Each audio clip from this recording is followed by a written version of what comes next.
They tell you a wolf chooses its mate by scent. Nobody tells you what happens when a wolf kneels in the dirt in front of your 4-year-old son and looks at him the way drowning men look at the shore. I had spent 3 years building a life out of locked doors and small lies, a life where nobody knew my name and nobody got close enough to break it. And then a stranger with winter in his eyes found my boy lost at the edge of the woods, and from that single second forward, nothing about the careful little world I'd built was ever going to be mine to control again. This is the story of the day I stopped running, not because I wanted to, but because my son's hand was already in his. The first scream I heard that evening was my own, and I didn't recognize it. It tore out of me from somewhere I didn't know I kept, somewhere below the lungs, below the years of practiced quiet, and it sent the crows up off the fence line in a black scatter against a sky the color of a bruise. Eli was gone. 1 minute he had been crouched in the scrub behind the cabin, narrating to a beetle in that low, confidential voice he used for small creatures and secrets, and the next there was only the grass moving where he wasn't. I want to tell you I stayed calm.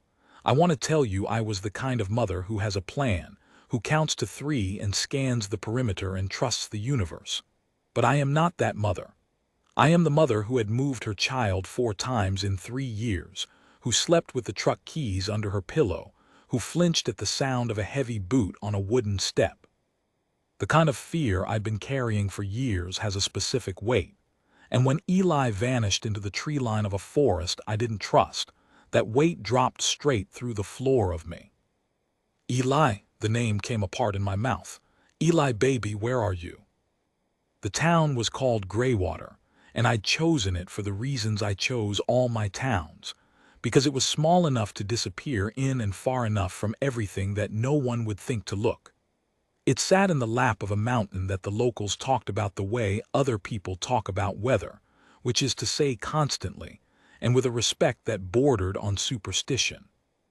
Don't go past the old logging road after dark. The woman at the gas station had told me my first week, not even looking up from the lottery tickets she was fanning out. The woods don't like company. I had smiled and nodded and decided she was the kind of person who liked to frighten newcomers, and I had been wrong about almost everything, but I had been most wrong about that.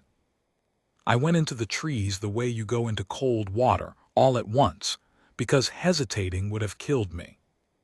There's a thing I do when I'm afraid, a small thing, a tick I've never managed to break. I count steps, breaths, seconds, anything with a number attached, because numbers are the one thing fear can't bend out of shape. 1. A root caught my ankle. 2. I called his name. 3. The light went down another notch. I had counted my way through a delivery room alone, counted my way through a courtroom in a language I barely spoke, counted my way through 4 moving trucks and 100 motel ceilings. And now, I was counting my way into a forest that the whole town had warned me about, and the numbers were not helping, and I kept counting anyway because the alternative was to admit how far past the edge of myself I'd already gone. Inside, the light changed immediately.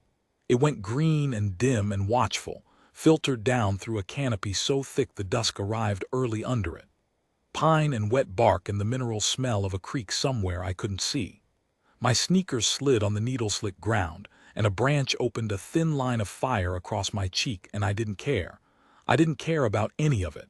I just kept calling his name, and listening to the way the forest swallowed it without an echo.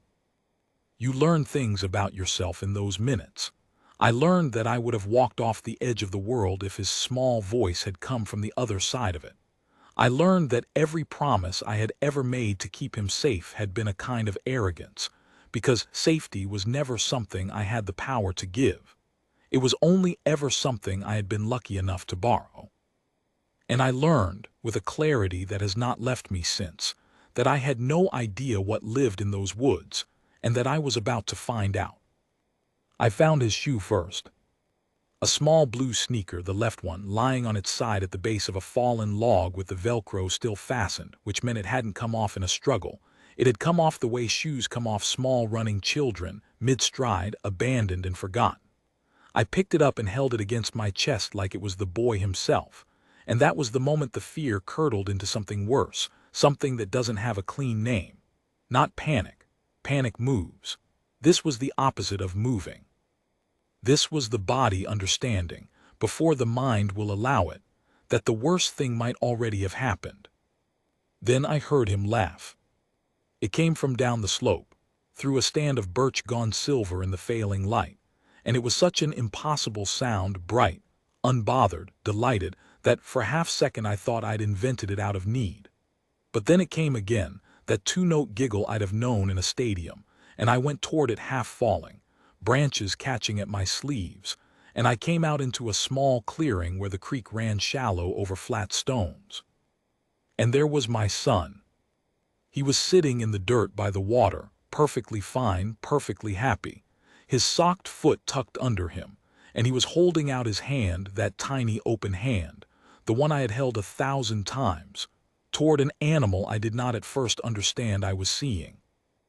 It was a wolf, except it was the size of a thing that should not exist, shoulders standing nearly as high as Eli's head, a dark coat shot through with gray at the ruff, and it had lowered itself to the ground in front of my child, front legs folded, enormous head dropped level with his. Its ears were forward. Its tail was utterly still, and it was letting my 4-year-old son press his open palm flat against the broad bone of its skull, between two eyes the pale, unnerving gold of a winter sun. I did the only thing my body knew how to do. I screamed his name and I ran. I don't remember crossing the clearing. I remember the cold of the creek water flooding my shoes, and then I had Eli. I had him hauled up against me, his weight solid and warm and real, his little arms going around my neck out of habit even as he twisted to look back, even as he said, in a tone of genuine offense, "Mama, no, he's my friend." The wolf rose. It rose the way a mountain would rise if mountains could decide to, slow and total, and I backed up with my child clamped to my chest, and my heel found a stone, and I went down hard on my tailbone in the shallows, and I did not let go of him. I would not have let go of him if you'd taken my arms off at the shoulder. The cold shocked up my spine. The wolf took one step toward us, and I got an arm up between us, palm out, the universal animal language of please, no, and I heard myself making sounds that weren't words.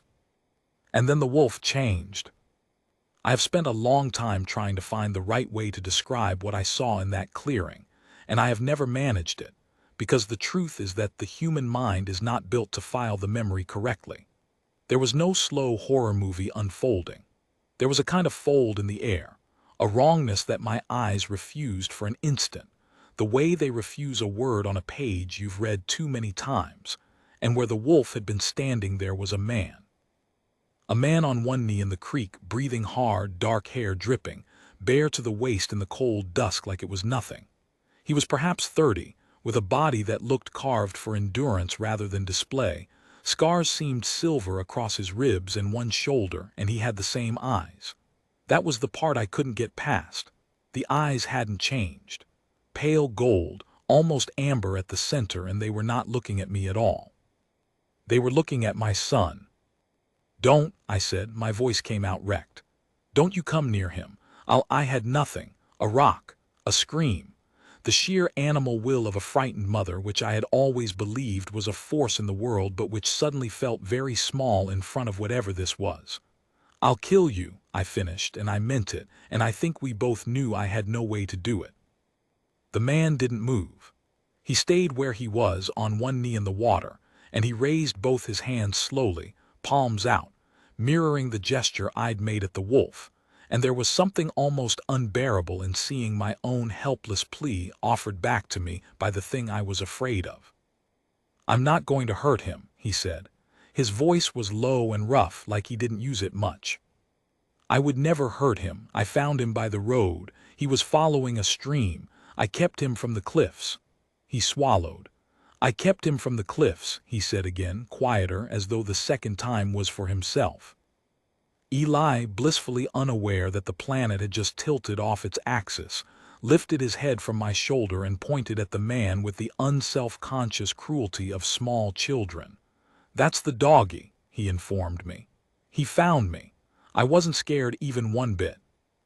The man looked at my son when he said it, and I watched his whole face do something I have no other word for except break the way ice breaks, all at once and silently. A structure that had been holding for a long time simply giving way. His eyes went bright. A muscle worked in his jaw. He looked at my 4-year-old like he was looking at a ghost, or a miracle, or a sentence he'd been waiting his whole life to read, and when he finally spoke again, his voice had dropped to almost nothing. "What's his name?" he said. It wasn't a question. It was a man asking to be told something he was afraid to already know. Every instinct I owned told me to lie. I had 100 false names ready. I lived inside a permanent fiction. The truth was a luxury I had not been able to afford for years. But there is a kind of attention that strips you, and he was giving my son that kind of attention, and the lie wouldn't come. "Eli," I said. The man closed his eyes. When he opened them again, he was looking at me, and I want to be honest with you about this moment because it is the hinge that everything afterward swings on. I expected to see hunger there, the thing I'd learned to read in men, the appetite that looks at a woman and a child and sees something to be owned. That is the thing I had been running from. That is the shape of the danger I knew. I did not see that. I saw grief. I saw a man looking at me like I was carrying something precious that he'd thought was gone forever, and I saw fear that nearly matched my own, and underneath both of those I saw something settle into place behind his eyes, a decision, a recognition, a door closing on one life and opening on another. I would spend weeks afterward trying to talk myself out of what I understood in that clearing. I never managed it. From the second he heard my son's name, that man's whole existence reorganized itself around us, and I knew it, and I was right, and there has never been a single thing I could do to undo it. "You need to take him home," the man said. He stood. The water sheeted off him. He was careful, I noticed even then, to keep distance, to move slowly, to never once cut off the path between us and the trees that led back toward the road. "It's getting dark. Things come out when it's dark." A pause. "Things worse than me." I got to my feet with Eli still in my arms, my soaked clothes hanging cold off my body, my heart going like something trying to escape a trap.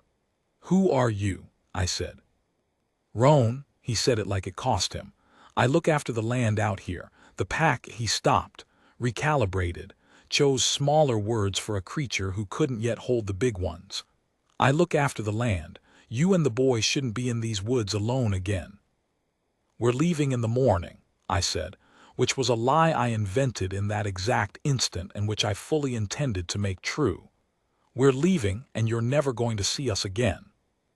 Something flickered across his face. Not anger. Sorrow, maybe, or the particular weariness of a man who already knows how a thing is going to end and has to watch it happen anyway. "No," he said, not a threat, almost an apology. "You're not."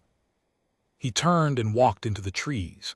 And between one step and the next there was that fold in the air again, that wrongness, and the wolf went up the slope through the birch and was gone, and the forest closed over the place where he'd been like water over a stone. For a long moment I didn't move. The creek went on talking to itself over the stones. Somewhere up the ridge, an owl asked its single question into the dark and got no answer. I was shaking, partly the cold, partly the rest of it, and Eli had gone quiet against me, his thumb finding his mouth the way it did when the world got to be too much, and I could feel his heartbeat through both our jackets, quick and small and steady, the metronome that had set the tempo of my entire life since the day he was born. I pressed my lips to his wet hair and I breathed him in, that smell of crayons and creek water and child, and I understood that I had just been more afraid than I had ever been, and that the fear hadn't been of the wolf. The wolf had not so much as bared a tooth. The fear had been of how gently it had lowered itself to my son's height. Cruelty I knew how to run from. It was the gentleness I had no map for. I carried my son home. He fell asleep against my neck before we cleared the tree line, the way children do, dropping out of the most extraordinary day of their lives into untroubled sleep as if it were nothing. His shoe was still in my jacket pocket. The other one I never found. That night I did all the things I always did. I checked the locks twice. I put the truck keys under my pillow. I sat at the kitchen table with a cold cup of tea I didn't drink and a road atlas I'd carried through 4 states, and I tried to plan our next disappearance the way I'd planned the others, methodically, building the lie of where we'd go and who we'd be when we got there. You should know how I came to be a woman who plans disappearances at a kitchen table at 2 in the morning, because it explains everything about why I stayed when every cell in my body was screaming at me to run. I met Eli's father in another country, in another version of myself, when I was 23, and certain that the size of a feeling was the same thing as its safety. His name was Adon. He was quiet in a way I mistook for gentleness and intense in a way I mistook for love, and he came from a family up in the high country that people in the valley spoke about the way the woman at the gas station spoke about this mountain carefully, and from a distance. I never met them. He kept me from them, and at the time I thought that was protection, and only later did I understand it was the opposite, that he was keeping them from me, that there was something about his people he was terrified I would see. He used to wake in the night with his heart slamming. He ran hot always, a furnace of a man, and he could hear a car turn onto our street a full minute before it arrived. I told myself these were quirks. I was very good in those years at telling myself things. He died before Eli's first birthday. I was told it was an accident on the mountain road. I have never fully believed that, and the part of me that doesn't believe it is the same part that has kept us moving for 3 years, because grief I could have survived in one place. It was the not knowing I couldn't survive. It was the way his family came to the funeral and stood at the back and looked at my infant son with an attention so total it stopped my breath. And the way one of them, an older woman with gray at her temples and gold somewhere far back in her eyes, took my hand at the graveside and said, "He carries the blood. We will come for him when it's time." I had been too shattered to ask what she meant. By the time I'd put myself back together enough to be afraid of it, I had already taken my baby and vanished, and I had been vanishing ever since. We will come for him when it's time. I had spent 3 years deciding that was the threat of a grieving family, the kind of thing people say in the rawness of loss. I had built an entire life around the belief that I could keep that promise from coming true simply by never being found. And now a man with gold in his eyes had knelt in a creek and looked at my son like the answer to a prayer, and my son had said he smells like Daddy, and the whole flimsy architecture of my denial was coming down around me in the dark. But I kept seeing his face, the man's, the way it had broken open when Eli said he found me. I wasn't scared even one bit. You learn to read men when your survival depends on it, and everything I knew was telling me that whatever had happened in that clearing, it had not been about me and it had not been about appetite. It had been about my son. And that frightened me more than anything, because a man who wants you can be left behind. I had left men behind before. But a man who looks at your child like that, like the boy is the answer to a question he has been asking the sky for years, that is not a man you outrun. That is a man who will follow the question to the ends of the earth. I should have left that night. I had the keys in my hand twice. What stopped me in the end was small and stupid, and I'm almost ashamed to tell it. It was Eli's voice, surfacing out of sleep around midnight, calling for me. And when I went to him, he was sitting up in the dark with his blanket twisted in his fists, and he said, "Mama, where's my friend?" And then, before I could answer, he said something that put a cold finger straight down the back of my neck and held me in that town for everything that came after. He said, "He smells like Daddy." I had never in 3 years told my son anything about his father, not his face, not his voice, not the woods his people had come from, in a country I'd left, in a life I'd burned down behind me. Eli had been a baby when his father died.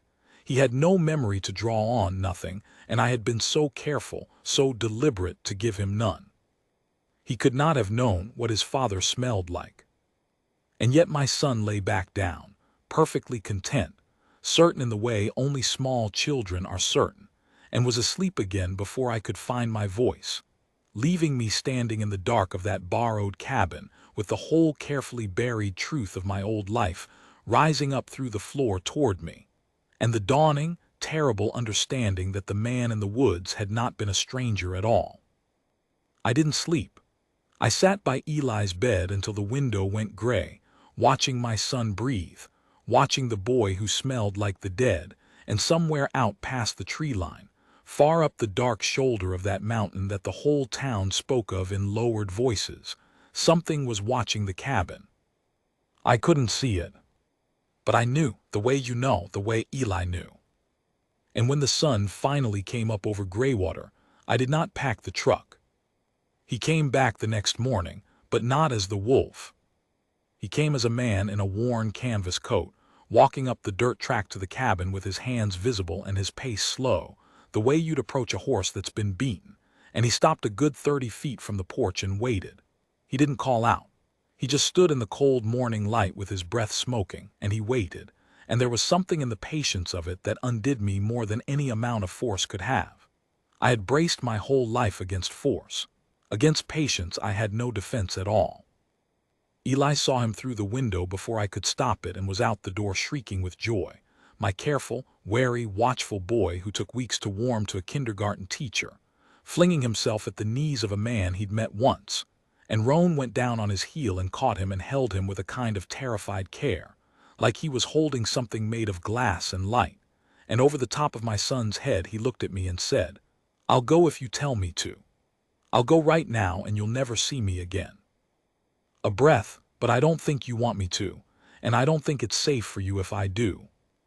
I made him coffee. I don't know why, except that my mother raised me to make coffee for people I was frightened of, and the ritual of it gave my hand something to do that wasn't shaking. He sat at the far end of the porch steps, well away from us, and Eli wedged himself against the man's side as if he'd done it every morning of his life, and I sat on the top step with my back to the door and the truck keys, I am not ashamed to say, still in my jacket pocket. And Roan told me the truth. He told it plainly, without the softening I'd half expected, treating me like a woman who could carry weight rather than one who needed protecting from it. And I have to tell you that, after 3 years of being managed and lied to and handled, the plainness of it was almost more than I could bear. He told me his pack had run this land for longer than the town had existed. He told me they were not many anymore, that they were the careful kind, the kind that kept to the high country and stayed out of the lives of ordinary people, and that they had spent generations learning to be small and quiet and unfound. And at that I made a sound that was almost a laugh, because I knew something about being small and quiet and unfound. Then he told me about Adon. He hadn't known my husband personally. Adon's people came from a line far across the water, a different pack, a different country, but he knew the kind, he said. He'd recognized it in Eli before he'd known the boy's name. There is a thing the pack can sense, he told me, the way you can sense a held breath in a quiet room, and when he'd found my son following the stream toward the cliffs he had felt it come off the boy like heat off a stone. The blood. My son carried it, half from a father he'd never know, dormant maybe, sleeping, but there, unmistakable, a frequency only certain ears could hear. That's why he wasn't afraid of me, Roan said. He was looking at Eli when he said it, and Eli had fallen asleep against his ribs in the thin morning sun, the way he'd fallen asleep against my neck the night before, dropping out of enormity into rest. Children like him, they don't read us as a threat. Something older than fear tells them what we are. He walked right up to me. He put his hand on my head. His jaw worked. His father should have told you. Someone should have told you. You've been carrying this alone, and you didn't even know what this was. His family said they'd come for him. My voice came out steadier than I felt. At the funeral, an old woman, she said we'll come for him when it's time. I watched his face. Is that why you're here? Did they send you? No, he said it fast and hard, and the certainty in it was the first thing that morning I fully believed. No, I don't answer to them, I don't know them, he breathed out. But Marin, they weren't lying. For a boy like Eli, there comes a time the blood wakes. It's not a choice he gets to make, and it's not one you get to make for him. When it comes, he'll need people who understand it, people who can teach him to carry it without it tearing him apart. He looked at me then full on, those pale gold eyes steady. Or it finds him alone, in a school bathroom or the back of a car at 13, with no one who knows what's happening to him. I've seen that. I've buried boys it happened to. There it was. The thing I'd been running from, named at last, and it turned out I hadn't been running from a wolf or a family or a country. I'd been running from my own son. He didn't move in.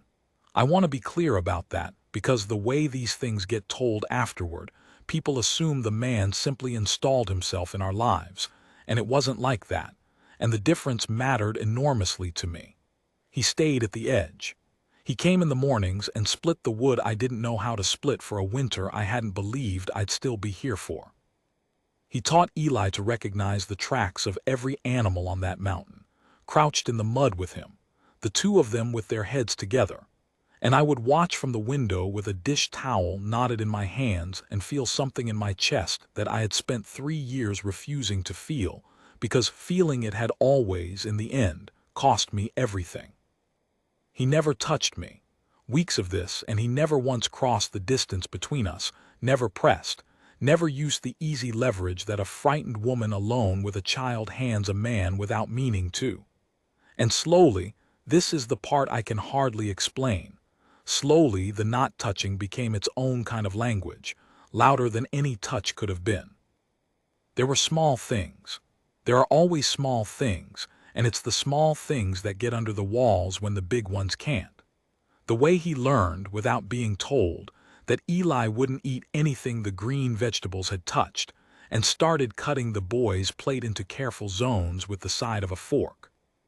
The way he fixed the hinge on the cabin door that had shrieked since the day we moved in, fixed it without mentioning it, so that the first I knew was the silence of it, the door swinging shut soft as a held breath, and I'd stood there with my hand on it, and something behind my ribs had ached in a way I couldn't account for. The way he always announced himself before he came around a blind corner of the cabin, a low word or a deliberate scuff of his boot, because he'd worked out somehow that being startled was the thing that sent me straight back behind my walls, and he never once made me pay that price. I had known men who learned a woman's fears in order to use them. I had not, until him, known a man who learned them in order to step around them. I'd catch him watching me across the yard, and he'd look away first, every time, like a man rationing himself, like a man who decided that wanting something gave him no right to it. The obsession my son's existence had lit in him, and it was an obsession, I won't soften the word, the man's whole gravity had reoriented around the two of us, turned out to be the most disciplined thing I'd ever witnessed. He wanted and he held. He stayed and he asked for nothing. And there is no force on this earth that breaks down a woman's walls faster than a powerful man choosing, over and over in front of her, not to use his power. One evening, late October, with the first snow ghosting down past the porch light, he told me his own story, and I understood the discipline. He'd had a mate once, years ago. The pack had been larger then, and there'd been a sickness, a thing that moved through them the way sickness moves through any close family, and he had been the alpha and he had not been able to stop it. He'd lost her, and a child too, an infant, in the same hard winter. He told it the way he'd told me everything, plainly, without reaching for my pity. And when he finished, he said the thing that has stayed with me longer than almost anything anyone has ever said to me. He said, "When I found your boy by the stream, I thought I'd been given something back. I knew I hadn't. I knew he was yours and his father's and not mine and never would be. But I'd spent so long with nothing in my hands that even getting to stand near it felt like—" He stopped. He looked at the snow. "I'm not asking to keep anything," he said. "I just couldn't make myself walk away from the warmth." I crossed the porch and I sat down next to him for the first time, close enough that our shoulders touched, and we watched the snow come down, and neither of us said anything else, and it was the safest I had felt in 3 years. It did not last. These things never do, And I knew it even then, sitting in the warmth with the snow falling, the way you know a held breath has to end. They came in November, on the kind of night where the cold has teeth. Not Adon's family from across the water, them I never did meet, and that's a reckoning still waiting somewhere down the road. It was something nearer and worse. Roan had told me his pack was the kind that stays small and quiet, and he had told me too, more quietly, that not every pack chose that path. There were others on the far ranges who had gone hungry and hard, who took rather than kept, and word travels among them the way it travels among any people. And word had gone out that there was a child on Roan's land carrying old blood, a boy whose line hadn't been seen in these mountains in 100 years, a boy who, raised right or raised wrong, would one day be something worth owning.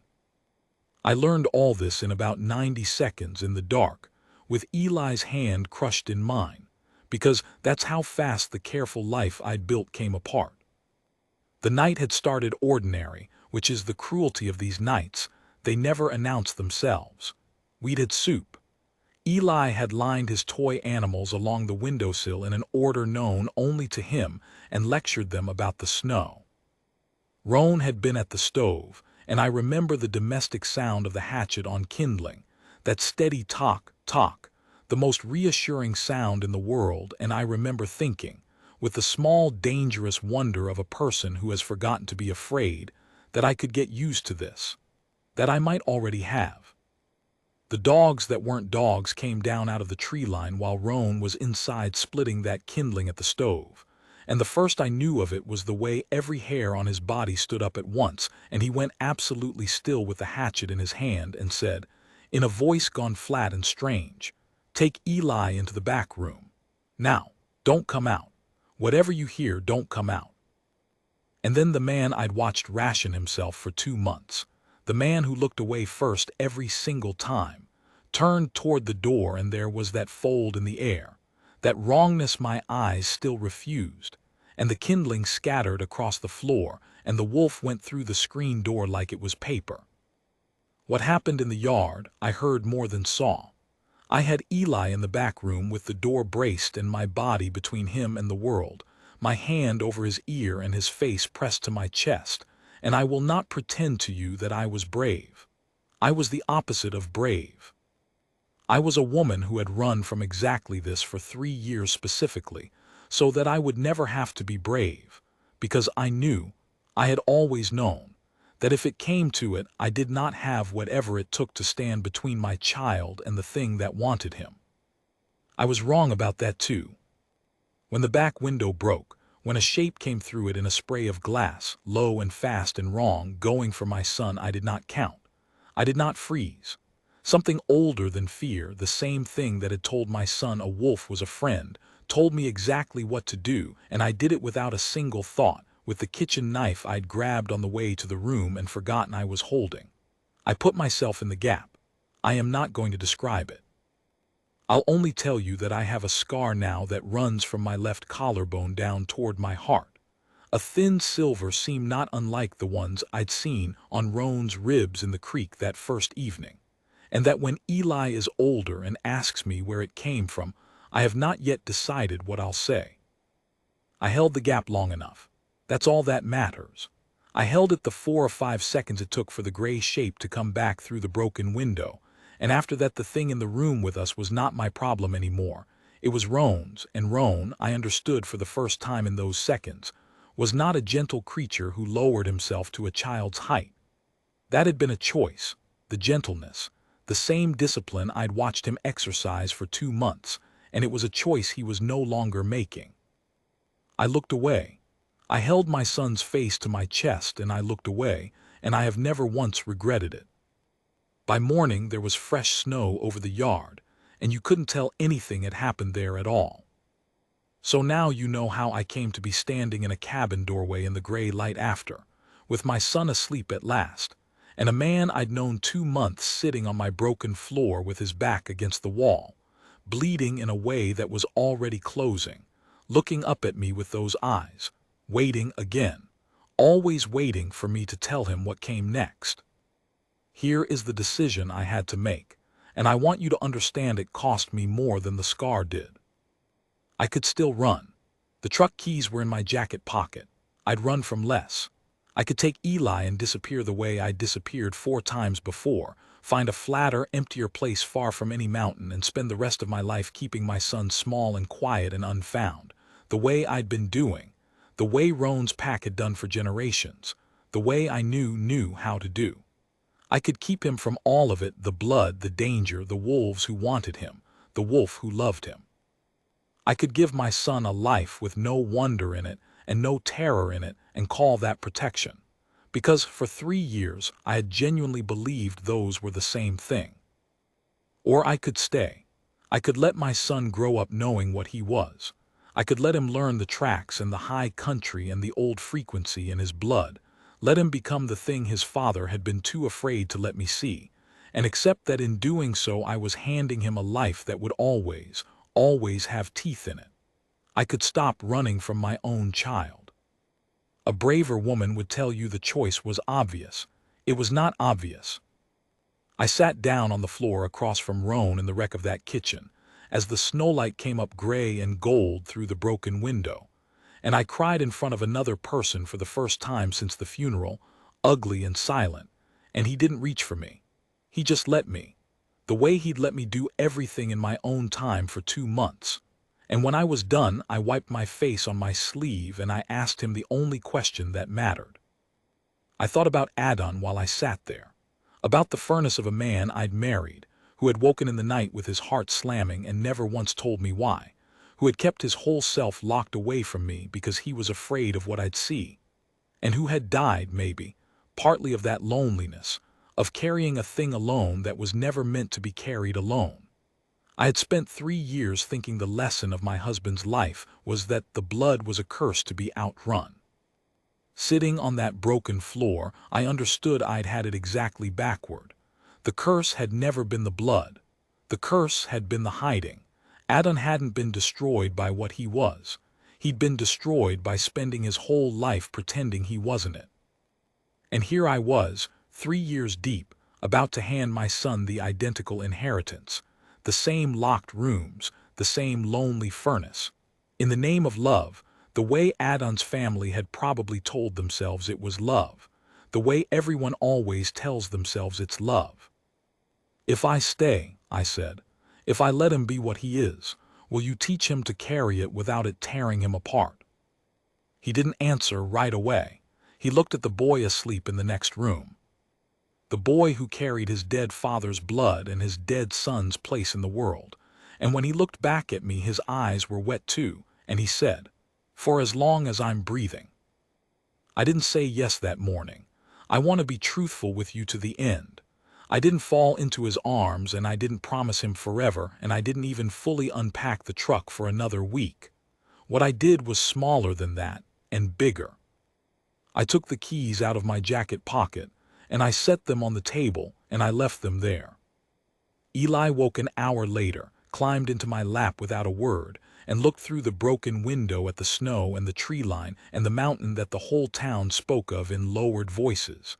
The mountain I had finally stopped trying to keep him from. And he said, in that low, confidential voice he used for small creatures and secrets, "Mama, can I go outside? My friend's still here." And I looked at the man on the floor, who was already, with that terrible disciplined patience of his, watching me to see what I would allow. For 3 years the answer had always been no. I held my son. Outside, the snow had stopped, and the morning was very bright and very quiet, and somewhere up the white shoulder of the mountain something was waking that I did not yet know how to name, something that wanted my boy, something that always would, a reckoning still out there past the trees with his father's people, and the old promise I had run from for so long. I knew it was coming. I held him a moment longer. Then I opened the door.